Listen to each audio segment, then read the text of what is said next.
Pemirsa Intens Investigasi, kesabaran presenter ternama Ruben Onsu sepertinya tak lagi terbendung. Merasa gerah dan tak terima anaknya menjadi korban dugaan fitnah keji, Ruben mengambil langkah hukum tegas dengan melaporkan sebuah akun media sosial ke Polda Metro Jaya pada Rabu 31 Juli 2025. Laporan ini dilayangkan atas tuduhan pencemaran nama baik, perundungan cyber, dan penyebaran berita bohong yang menyasar putri sulungnya. Lantas, benarkah Ruben sudah mengantongi identitas terduga pelaku dan tidak akan mundur dalam proses hukum karena dianggap sudah sangat keterlaluan? Bagaimana pula dengan sosok Paulus Pinontoan Tirajo yang disebut diduga sebagai selingkuhan Sarwendah? Benarkah Ruben tidak mengenalinya, bahkan ikut geram dengan kemunculannya yang menambah keruh suasana? Lalu, bagaimana dengan Sarwendah? Di saat duka kehilangan ayah tercinta belum kering, harus menghadapi permasalahan pelik. Benarkah dirinya tidak akan memberi maaf, bahkan juga akan melaporkan terduga pelaku ke jalur hukum? Di sisi lain, di tengah permasalahan yang menimpa putri sulungnya, seperti apa cara Sarwendah menghadapi kesedihan dan memberikan yang terbaik untuk mendiang sang ayah tercinta? Pemirsa, bersama Intens Investigasi, kami hadirkan kabar terkini, terpercaya, dan teraktual. Tetapi sebelumnya, jangan lupa untuk like, subscribe, dan juga share channel YouTube ini.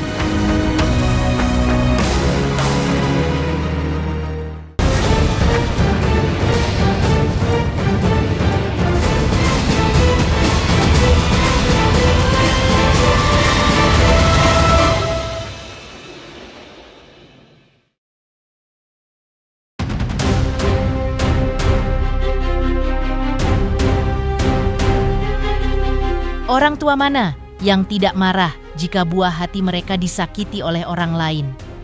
Hal itu pula yang kini dirasakan oleh Ruben Onsu.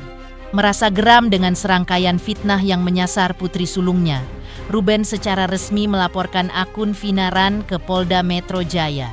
Menurut Ruben dan kuasa hukumnya, Minola Sebayang, pemilik akun secara sengaja menyebarkan hoaks bahwa anak sulung Ruben dan Sarwendah bukanlah darah dagingnya sendiri. Parahnya lagi, setelah diberi kesempatan untuk meminta maaf, akun tersebut justru menambah postingan yang semakin memperkeruh situasi. Minola menegaskan, tindakan ini memenuhi unsur pencemaran nama baik, fitnah, kebohongan, serta perundungan terhadap anak di bawah umur. Laporan dibuat dengan jeratan pasal berlapis, termasuk pasal 310 dan 311 KUHP terkait pencemaran nama baik dan fitnah. Kasus ini juga dikaitkan dengan Undang-Undang ITE.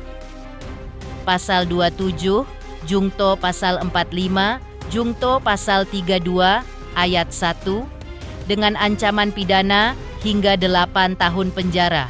Tak berhenti di situ, pasal dari Undang-Undang Perlindungan Anak juga disematkan dengan ancaman pidana 3 tahun penjara.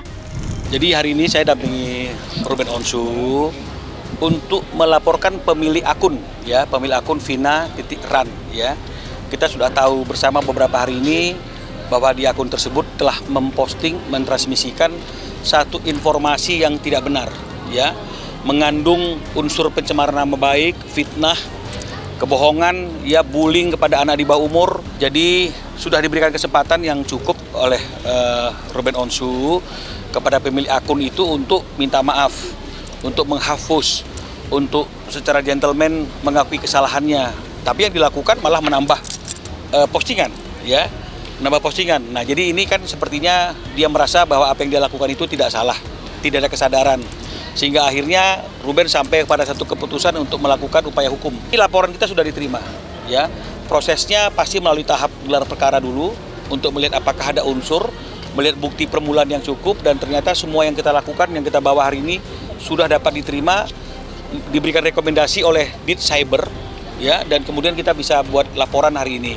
Nah, jadi ini bukti laporannya. Ini ada pasal berlapis, ya. Jadi ada 310, 311 sebagaimana diatur oleh Kitab Undang-Undang Hukum Pidana, yaitu pencemaran nama baik dan juga fitnah, ya, karena ada pencemaran dan isinya adalah fitnah. Lalu kita kaitkan dengan pasal yang berkaitan dengan Undang-Undang Transaksi Elektronik ITE, ya, karena memang cara dia untuk menyebarkan fitnah dan kebohongan itu melalui media sosial, ya. Maka kita kawinkan juga dengan pasal 27, Jungto pasal 45, ya, Jungto pasal 32. Ya, jadi pasal 32 ini pasal yang paling berat. Ayat 1, itu ancamannya 8 tahun. Ya, karena ini berkaitan dengan orang yang mengubah, menambahi, mengurangi satu informasi atau data. Jadi kan dalam postingan itu kan ada rekayasa, ya, terhadap gambar yang diambil, foto putrinya Ruben yang diambil. Karena pasal 27, pasal 45 itu 3 tahun, ya, 3 tahun. Tapi ini 8 tahun penjara. Kita lapis lagi dengan Undang-Undang Perlindungan Anak. Pasal 1 Jungto pasal 15A dan kemudian pasal 76C Jungto pasal 80. Ini ancamannya adalah 3 tahun. Karena apapun juga yang dia bully ini adalah anak yang masih di bawah umur. Jadi pasalnya sangat banyak sekali. Ini adalah kejahatan yang serius. Jadi kami sudah serahkan semua bukti-bukti kepada pihak kepolisian di cyber. Kami berharap bahwa perkara ini cepat ditanganin, pelaku cepat untuk ditangkap untuk mempertanggungjawabkan perbuatannya. Secara tegas, Ruben sangat menyayangkan tindakan pemilik akun yang ia yakini bukan anak di bawah umur, melainkan seorang ibu-ibu. Sebagai sesama orang tua, ia mengaku sangat kecewa melihat ada anak yang dijadikan objek fitnah dalam postingan tersebut yang bahkan diedit secara sengaja. Demi melindungi mental putrinya, Ruben memastikan bahwa anaknya tidak tahu menahu tentang kasus ini. Ia menjelaskan bahwa putrinya memiliki banyak kegiatan dan tidak banyak menghabiskan waktu dengan ponsel. Oleh karena itu, ia sebagai ayah merasa bertanggung jawab penuh untuk membela anaknya. Bagi Ruben, laporan polisi adalah cara yang paling tepat dan sesuai aturan untuk menyelesaikan masalah ini. Ia ingin pemilik akun ini mempertanggungjawabkan perbuatannya di depan hukum. Meski sebagai manusia ia bisa memaafkan, Ruben menegaskan bahwa proses hukum harus tetap berjalan. Menurutnya, kasus ini bukan lagi sekadar soal maaf-memaafkan, melainkan tentang penegakan keadilan, agar tidak ada lagi anak yang menjadi korban perundungan di media sosial. Dari dia nggak ada etikat baiknya juga kan, malah dia sengaja, dia capture lagi, terus dia posting lagi, terus ya buat saya ya udah cukup. Dia anak di bawah umur enggak? Bukan. Anak di bawah enggak. Ngarang. Apa? Bukan diduga ibu-ibu dah. Untungnya dia punya banyak kegiatan. Setelah dia pulang sekolah dia punya banyak kegiatan dan pegang handphone tuh dia sebentar doang. Nah biasa dia kalau pegang handphone tuh lebih ke gambar-gambar. Jadi dia kalau buka handphone langsung buat nulis-nulis gitu ya. Jadi dia nggak yang nge-scroll. Mudah-mudahan kan kalau kita tetap menjaga aja itu. Jadi kalau buat saya di sini sangat amat kecewa karena ini ada anak di dalamnya. Gitu. Apalagi dia nge-crop, dia sengaja dengan ngeditnya. Wah itu udah buat saya, ketika saya udah tegur pun dia malah makin sengaja terus kan nantangin setiap orang yang memperingati gitu. Saya nggak mau sebenarnya kayak gini-gini ya. Tapi ini udah cara yang menurut saya ya saya ngikutin regulasi yang benar, membuat laporan sehingga nanti pertemuan saya dengan beliau ya biar adanya di pihak polisian. Kalau maaf ya Allah maaf ya semuanya kita maafin. Tapi kalau untuk lanjut saya kali ini lanjut. Apapun itu, mau siapapun backgroundnya dia, apapun saya tetap lanjut. Tak hanya kedua orang tuanya, Betran Peto Putra Onsu atau yang akrab disapa Onyo juga sangat marah besar melihat adiknya menjadi korban perundungan di media sosial. Menurut Ruben, kemarahan Onyo adalah hal yang wajar dan merupakan refleks seorang kakak yang ingin melindungi adiknya. Ruben berusaha menenangkan putranya tersebut dan meminta Onyo untuk percaya bahwa dirinya sebagai seorang ayah akan menyelesaikan masalah ini secara tuntas. Ruben menegaskan, untuk urusan anak, ia akan selalu maju terus. Baginya, proses hukum adalah cara terbaik agar pelaku jera. Ia percaya, jika hanya berakhir dengan maaf-memaafkan, tidak akan ada efek jera dan kejadian serupa bisa terulang kembali. Sebagai orang tua, Ruben tahu betul bagaimana rasanya ketika anak harus dipermalukan di media sosial dan ia akan selalu berada di barisan terdepan untuk membela anak-anaknya. Ya Onyo udah, kan kalau lalu-lalu kan Onyo nggak main sosial media kayak ini, kan sekarang dia udah bisa lihat sendiri, terus dia bertemu dengan siapapun juga akhirnya ada lingkungan yang ngebahas ya kan, dan otomatis lah dia punya, ya refleks dia marah pasti. Iya kan, refleks dia marah. Dan ya saya coba tenangkan dia ketika dia sedang bekerja kan. Dia lagi di luar kota, dia lagi bekerja, ya saya tenangkan dia ya. Pokoknya percaya aja, nanti ayah selesaikan satu-satu. Saya di sini saya atas nama ayahnya. Jadi mau ada orang yang ngomong udahlah, maafin, udah gini, enggak, pokoknya intinya saya ngikutin kata hati saya gitu. Di tengah kisruh ini, nama Paulus Pinontoan Tirajo juga ikut terseret. Ruben Onsu menyatakan tidak mengenal sosok yang sebelumnya dikait-kaitkan sebagai terduga selingkuhan Sarwendah tersebut. Namun, Ruben mengungkapkan bahwa Paulus Tirajo akan segera dipanggil oleh pihak kepolisian untuk dimintai keterangan karena sempat membuat komentar yang memperkeruh suasana. Melalui media sosialnya, Ruben Onsu secara langsung menuliskan pesan kepada Paulus Tirajo. Pak Paulus, saya tahu betul bagaimana proses hamil dan lahirnya anak saya. Jelas jawaban Anda membuat situasi makin keruh, tulis Ruben, memberikan peringatan agar Paulus lebih bijak dalam berkomentar, terutama jika sudah menjadi orang tua. Sementara itu, di tengah kehebohan yang terjadi, Sarwendah memilih untuk tidak berkomentar lebih jauh. Saat ditemui awak media kemarin, ia enggan memberikan tanggapan dan langsung masuk ke dalam mobil.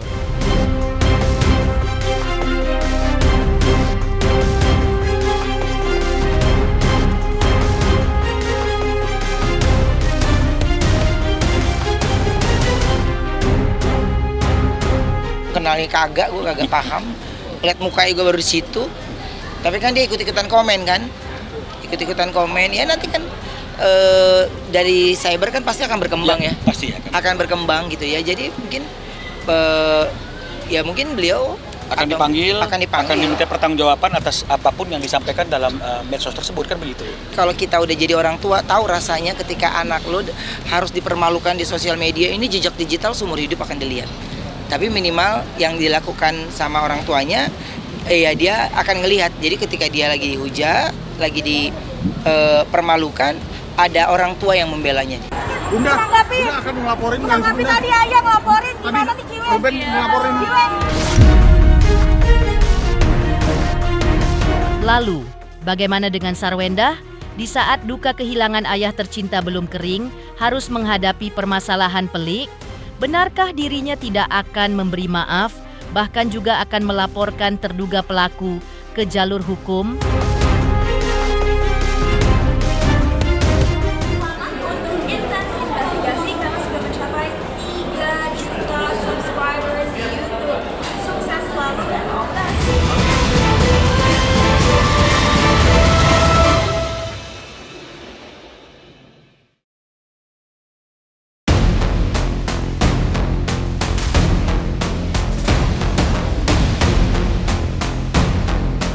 Tak hanya Ruben Onsu, kemarahan yang sama juga melanda Sarwendah. Setelah sang mantan suami mengambil langkah hukum terhadap akun Vinaran, Sarwendah juga dikabarkan bersiap menyeret pemilik akun yang telah merundung putrinya ke meja hijau. Ketegasan Sarwendah untuk menyeret pelaku perundungan ke jalur hukum diperkuat oleh pernyataan kuasa hukumnya. Ia membenarkan bahwa kliennya sangat terkejut dan marah besar karena fitnah tersebut muncul saat Sarwendah masih dalam suasana duka atas kepergian ayahnya. Sarwendah bahkan memutuskan untuk tidak memberikan kesempatan mediasi atau permintaan maaf kepada terduga pelaku. Sarwendah juga tidak akan lagi mengajukan somasi terbuka seperti yang pernah ia lakukan sebelumnya. Sebaliknya, ia akan langsung mengambil langkah laporan ke Polda Metro Jaya. Tim kuasa hukum menegaskan bahwa semua bukti telah disiapkan dan laporan akan diajukan dengan jeratan Undang-Undang ITE, Pasal 27 A Jungto, Pasal 45 yang memiliki ancaman hukuman 4 tahun penjara. Saya sudah komunikasi dengan klien, yang pasti klien kami syok juga ya, syok dengan kondisi yang ada. Kenapa? Dia sampaikan bahwa belum lama ini kan dia dengan masalah kedukaan ya ayahanda tercintanya klien kami kan sedang meninggal dunia gitu ya. Lalu masih hangat-hangat masalah ini, tiba-tiba ada orang yang tiba-tiba melakukan fitnah di TikTok seperti ini. Jujur klien kami sudah langsung dari awal menyatakan bahwa tidak akan memberikan kesempatan untuk duduk bersama permintaan maaf itu sudah tidak mau lagi gitu. Karena apa? Karena sudah cukup lah ya, klien kami sudah cukup sabar dan sudah cukup tidak pernah mengganggu orang lain juga gitu. Jadi klien kami tidak pernah mengganggu orang. Kenapa ada orang yang mengganggu klien kami? Ini membuat klien kami makin marah, dan yang paling parah adalah yang diganggu adalah anaknya. Klien kami kalau soal anak ini memang akan membela habis-habisan lah ya, apalagi fitnahnya benar-benar disampaikan dengan wah ini bikin malu semua gitu ya. Artinya benar-benar tidak bisa kami toleransi lagi terkait dengan surat somasi terbuka yang dulu pernah kita ajukan. Kami tidak akan ajukan lagi terhadap akun ini. Kami akan langsung ancang-ancang untuk melakukan laporan di Polda Metro Jaya. Bukti sudah disiapkan oleh tim pengacara juga. Untuk pasal yang kami berhasil analisa dalam perbuatan yang dilakukan ini adalah dari Undang-Undang ITE untuk pelanggaran pasal 27A, junto pasal 45. Itu dengan ancaman hukuman bisa sampai 4 tahun penjara dan denda. Jadi ya bagi para pelakunya mungkin siap-siap aja untuk menerima apa yang akan kami laporkan nanti. Sikap tegas Sarwenda ini menunjukkan perubahan drastis. Masih segar diingatan, pada tahun 2024 lalu, ia memilih untuk tidak melaporkan 5 akun hater ke polisi. Meskipun sederet akun tersebut memfitnahnya memiliki kedekatan khusus dengan putranya, Onyo, namun fitnah yang kali ini menyangkut putri sulungnya membuat Sarwenda mengambil sikap yang berbeda. Tim kuasa hukum Sarwenda juga menegaskan mereka tidak akan berhenti sampai di sini saja dan akan terus menelusuri siapa dalang di balik akun tersebut. Mereka meyakini bahwa akun tersebut bukanlah akun robot, melainkan ada orang-orang yang sakit hati melihat kebahagiaan Sarwenda saat ini. Semua postingan dari akun tersebut pun telah dijadikan barang bukti. Pihak Sarwenda berharap pemilik akun akan berani bertanggung jawab atas perbuatannya. Di sisi lain, mengenai sosok pria yang turut dalam dugaan fitnah tersebut, Sarwenda sekali lagi menegaskan bahwa ia tidak mengenalnya sama sekali dan tuduhan tersebut sepenuhnya tidak benar. Saya suruh berhenti, tapi tidak ya, makin klien tidak akan membuka pintu maaf gitu buat orang-orang seperti ini. Yang kemarin kan sudah kita somasi, mereka sudah redup ya, sudah tidak lagi melakukan hal yang sama ya, kami maafkan. Tetapi begitu sekarang, saya pikir kita harus maju lagi ke yang lebih serius lah ya dalam penanganan hukum terhadap akun-akun yang memfitnah klien kami. Kami tidak akan berhenti di dalam akun-akun robot. Kami akan terus maju ya dengan siapa dalang di belakang ini. Karena kalau hanya akun-akun robot ya atau akun nggak jelas itu mungkin selesai gitu ya. Tapi kami akan coba lihat siapa dalang di belakang ini. Yang pasti orang-orang ini adalah orang-orang yang sakit hati terhadap kebahagiaan Wendah yang saat ini ada. Saya nggak pengen begitu saya laporkan lari hilang nih akun. Kalau untuk kasusnya total sudah disampaikan klien kami adalah total fitnah. Jadi nggak ada tuh ya dia kenal dengan laki-laki itu juga enggak, semua enggak gitu. Jadi ini fitnah, total fitnah. Ya jadi perkara ini benar-benar ada orang yang mengendalikan untuk merusak situasi. Saya nggak tahu ya apa mau merusak kebahagiaan yang sekarang ini Wendah lagi jalani ya atau memang apa, kita nggak tahu. Ya yang pasti kami akan cari tahu, dan saya juga berharap bahwa orang-orang yang di belakang ini ya kalau nanti sewaktu-waktu memang kita tahu ya kita pasti akan fight. Sementara itu, di tengah permasalahan yang menimpa putri sulungnya, seperti apa cara Sarwenda menghadapi kesedihan dan memberikan yang terbaik untuk mendiang sang ayah tercinta?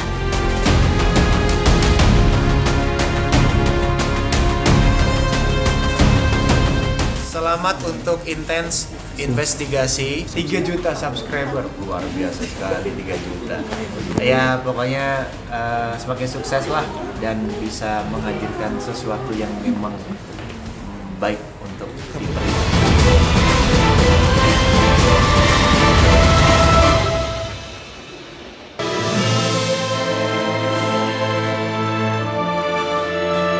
Di tengah badai fitnah yang menerpanya, Sarwendah masih harus menghadapi duka mendalam. Sebelumnya, ia sangat terpukul karena ditinggal sang ayah tercinta untuk selamanya. Sebagai wujud rasa terima kasih dan penghormatan, Sarwendah menyelenggarakan acara penghormatan terakhir dan mengantarkan sang ayah ke tempat kremasi.